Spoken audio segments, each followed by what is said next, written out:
پہچانا ہی نہیں ہے، اور اسے بنیادی میک اپ سکھانے لگی۔ وہ دن بھی آیا جب اس نے پہلی بار کسی دلہن کا میک اپ کیا، اور جب اس دلہن نے خوش ہو کر شکریہ ادا کیا تو فرح کی آنکھوں میں وہی روشنی تھی جو کبھی میرے اندر پیدا ہوئی تھی۔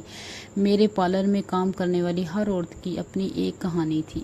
کسی نے شوہر کا تشدد سہا تھا، کوئی غربت سے تنگ تھی، کسی کا گھر والوں نے بوجھ سمجھا تھا، مگر ہم سب ایک ہی چھت کے نیچے ایک دوسرے کا سہارا بن چکی تھی۔ ہم کام کرتی، ہنستی، کبھی رو لیتی اور کبھی چپ چاپ ایک دوسرے کی کمر تھپ تھپاتی۔ یہ جگہ اب صرف روزگار کا ذریعہ نہیں بلکہ ایک ایسا حلیہ بن گئی تھی جہاں عورتیں خود کو محفوظ اور قابل محسوس کرتی تھیں۔ ایک دن مقامی عورتوں کی فلاحی تنظیم نے مجھے دعوت دی کہ میں نے اپنے تجربے پر ایک نشست میں بات کروں۔ جب میں اسے چھوٹے سے اسٹیج پر کھڑی ہوئی تو میرے دل کی دھڑکن تیز تھی مگر میری آواز میں یقین تھا۔ میں نے کہا، مجھے بیوہ ہونا کمزور نہیں، طاقتور بننے کا موقع لگا۔